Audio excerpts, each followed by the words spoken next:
آپ پر سلامتی ہو۔ یہ دنیا ایک مزاج ہے اور اسی کو دیکھ کر انسان حقیقت کی طرف جاتا ہے۔ جیسے ہم لوگ یہ دیکھتے ہیں، سننے میں آتا ہے کہ لالچ اور حسد بری شے ہے، اس کو برا ہم کہتے ہیں، مگر ممکن ہے کہ وہ بیماری ہمارے اندر ہی موجود ہو۔ اس لیے کہ جس کو ہم برا کہتے ہیں یا برا سمجھتے ہیں یا برا لکھتے ہیں، اگر اس بیماری کو بیماری سمجھ کر اس کو دور نہ کریں گے تو یہ کیسے دور ہو؟ حالانکہ ہم کہتے ہیں کہ یہ بری چیزیں ہیں، مگر ہم اسی کو ہی خود اپنائے ہوتے ہیں۔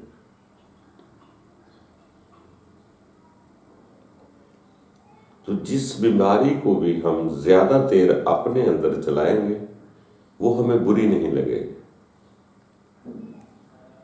کیونکہ وہ اپنی پسند ہو جاتی ہے، اپنے اندر ہوتی ہے، اپنے قریب ہوتی ہے، اس کو ہم برا نہیں سمجھتے۔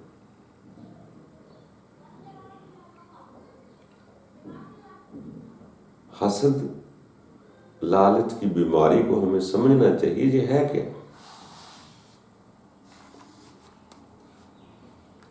ہم ظاہری طور پہ کچھ بھی کام کرتے رہیں، اگر اندر بیماری موجود ہے پھر ظاہر کو کیا کریں گے؟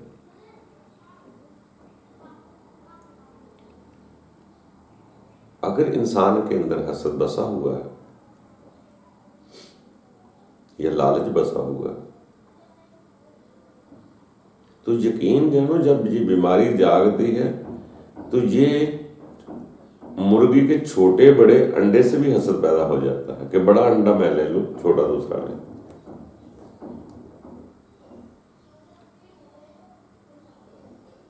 یہ لالچ انسان کے اندر جب بس جاتا ہے یا حسد بس جاتا ہے تو جس کا کھاتا ہے، جس سے لے کر کھاتا ہے، انسان اسی کا برا بھی سوچتا ہے۔ اس بیماری میں انسان جس سے لے کر کھائے گا اس کا نام چھپائے گا اور اس سے حسد بھی کرے گا۔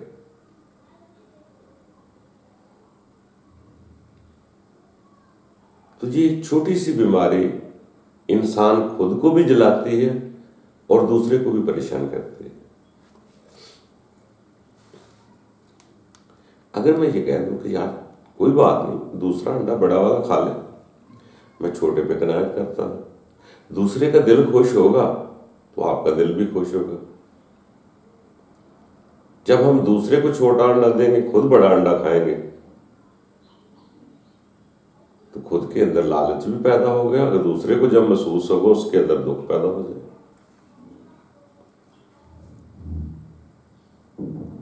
تو یہ بیماریاں عام ہیں جس کو ہم اپنے اندر بٹھائے ہوئے۔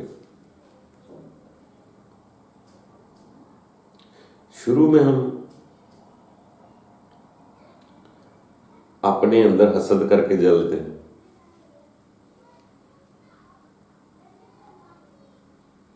کہ دوسرے کے پاس وہ چیز نہیں ہونی چاہیے جو میری ضرورت پوری کر رہا ہے،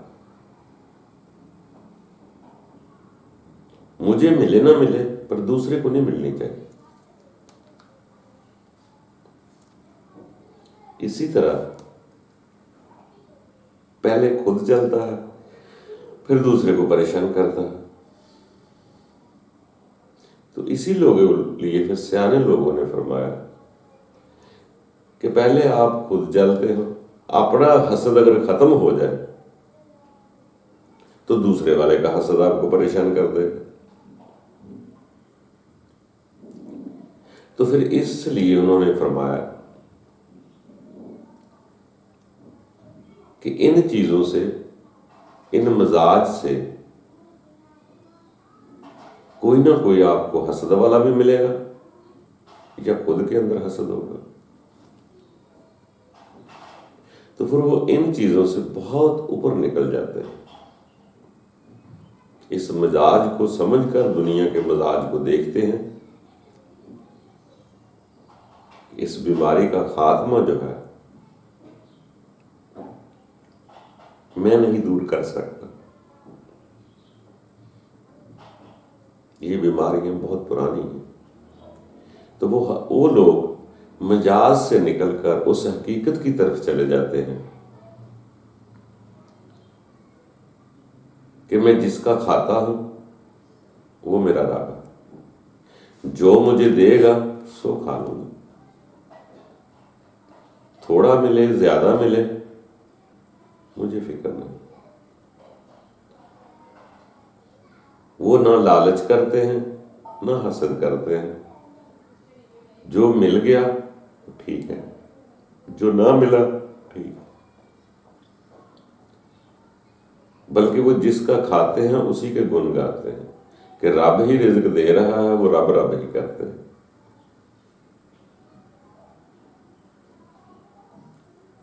وہ نہ کسی سے مانگتے ہیں نہ کسی سے لالچ کرتے ہیں.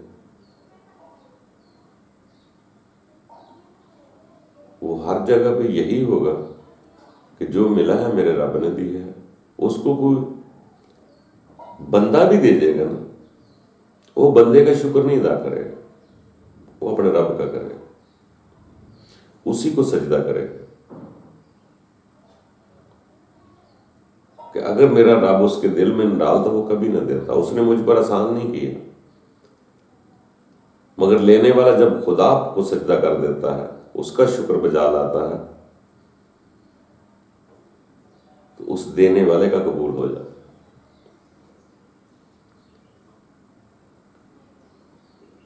جب انسان کو مزاج سے نظر کھلتی ہے کہ میں کہاں مصیبتوں میں پھنسا ہوا، یہ آگ تو ٹھنڈی نہیں ہوگی، تو اپنی آگ کو ٹھنڈی کرنے کے لیے اپنا حسد اور سامنے والے کے حسد دونوں سے آزاد ہو جاتا. اس کے اندر سے پھر وہ لالچ حسد کی بیماریاں نکلنا شروع ہو جاتی ہیں.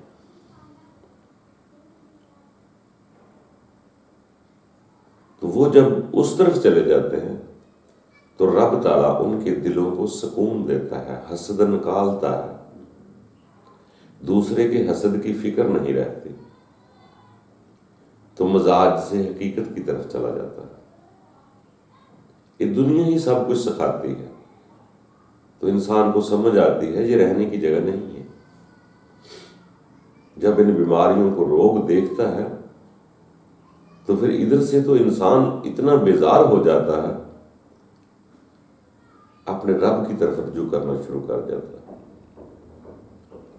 پھر یہ مزاج کی دنیا سے نکل جاتا ہے،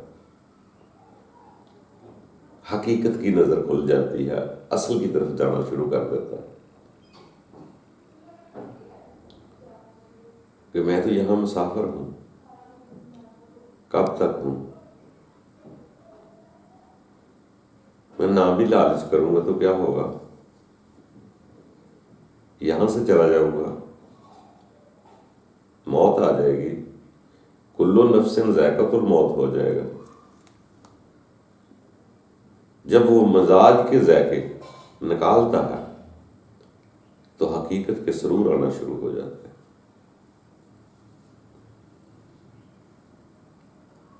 جب اس کو زندگی میں آنے کا مقصد ملتا ہے تو اس سفر کو پورا ہونے کی کوشش کرتا ہے. جیسے ہر مسافر اپنا سفر مکمل کرنے کی کوشش کرتا ہے، اسی طرح وہ اس دنیا کے سفر کا اختتام چاہے گا کہ کبھی تو اگلا سفر شروع ہوگا. یہ دنیا کے جتنے بھی مذاہب ہیں ان میں یہی ہے کہ اس کے بعد آگے زندگی ہے. خاص و خاص بندے جو ہوئے ان کے آنے کا مقصد بھی یہی تھا کہ یہ زندگی کے راز سمجھایا جائے کہ یہ کی زندگی نہیں، اس کے ساتھ آگے نئی زندگی شروع ہونی. جیسے ہی اس دنیا سے انسان کنارہ کش ہوتا ہے، جسم نہیں ہوتا، خیالی طور پہ انسان جب اپنے خیال کو ادھر سے نکال کر اوپر لے جاتا ہے تو اس کی زندگی میں تبدیلی آ جاتی ہے. جب جو تبدیلی آتی ہے تو اسے ایسے محسوس ہوتا ہے یہ تو نئی زندگی ہے، نیا جنم ہے. پھر تھوڑا سا اس کے اندر سرور پیدا ہوتا ہے، آگے بڑھتا ہے. تو دوستو اللہ کرے کچھ جلدی ہمیں دنیا میں جھٹکا لگے، حقیقت یہاں ہو، کوئی پریشان کرے تو جلدی آنکھ کھل جاتی ہے.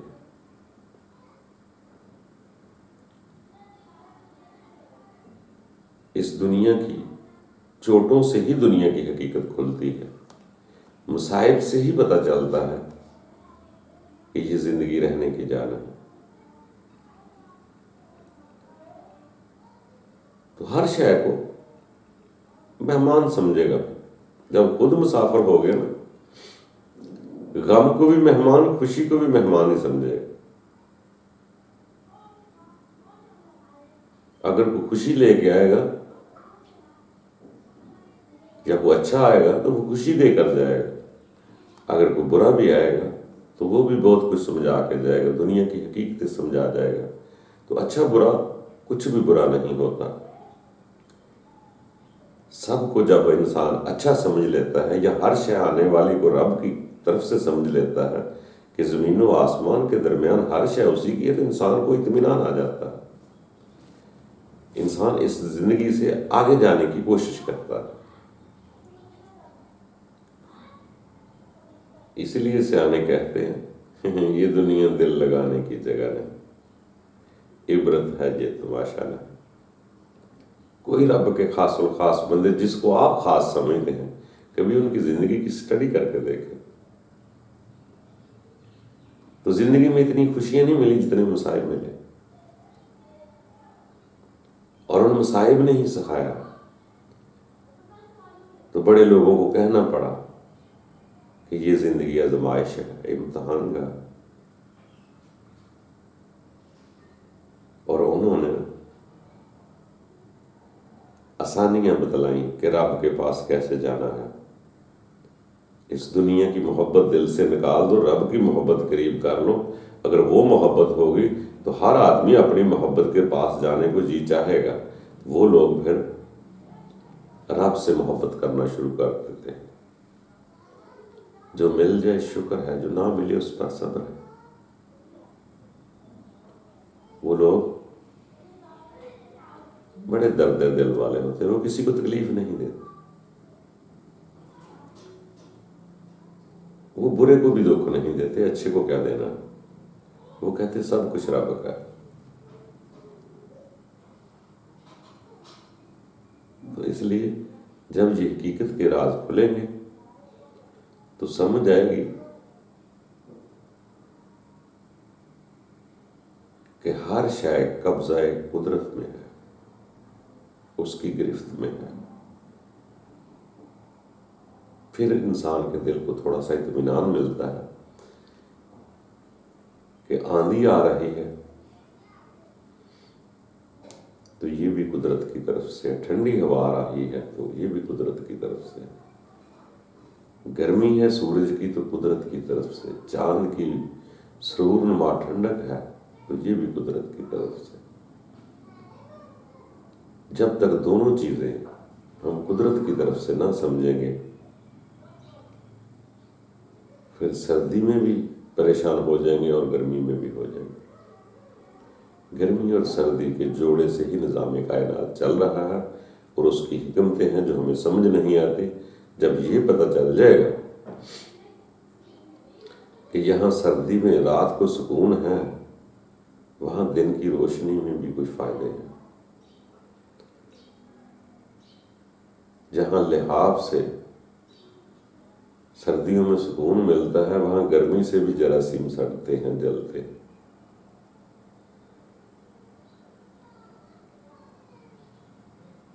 مچھر اس وقت آتا ہے جب بہار ہوتی ہے۔ اگر سورج کی گرمی ہو تو مچھر نہیں ہوتے، اگر ضرورت سے زیادہ ٹھنڈ ہو تو پھر بھی نہیں ہوتے۔ اس لیے دونوں چیزوں کا اپنا اپنا فائدہ ہے، سردی کا بھی گرمی کا بھی۔ بس غور کرتے جائیں، اپنے آپ کو حسد کی آگ سے نکالنا ہے تو ہر شے کو قدرت کی طرف سے سمجھ لیں، لالچ کو نکالنا ہے، جو ملے اس پر شکر ادا کرتے جائیں، جو نہ ملے اس کے لیے پریشان نہ ہو، تو بیماریوں کا علاج ہوگا۔ یہی وہ حقیقت کی نظر ہوتی ہے جو اس دنیا میں آنے کا مقصد سمجھ جاتی ہے اور اس کی نئی راہیں کھل جاتی ہے۔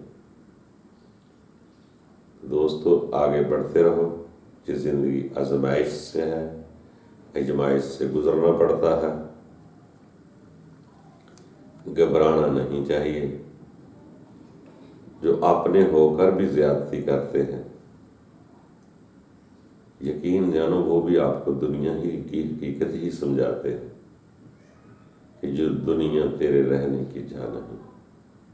اور انسان کو اگر ہوش آ جائے کہ واقعی یہ زندگی مستقل رہنے کا ٹھکانہ نہیں ہے، تو جن لوگوں نے ستایا ہوتا ہے، اپنا ہو یا پرایا ہو، ان کو بھی دعا دینے کو جی چاہے کہ یہ مصیبتوں میں ڈالنے والا بھی میرا ہمدرد نکلا ہے، ورنہ تو میری آنکھیں دنیا کے لیے بند رہتی۔ اس لیے جو لوگ آگے بڑھتے ہیں وہ اس دنیا کی حقیقت کو پہچان لیتے ہیں تو مجاز سے اپنے حقیقت کی طرف چلے جاتے ہیں کہ مجھے اپنے گھر لوٹ کر جانا ہے، میں جہاں سے آیا ہوں وہاں جانا ہے۔ اگر آنے کا پتہ چل جائے گا تو جانے کا بھی پتہ چل جائے گا۔ باقی اللہ تعالیٰ دوستوں آسانیاں پیدا کرے، خوش رہو۔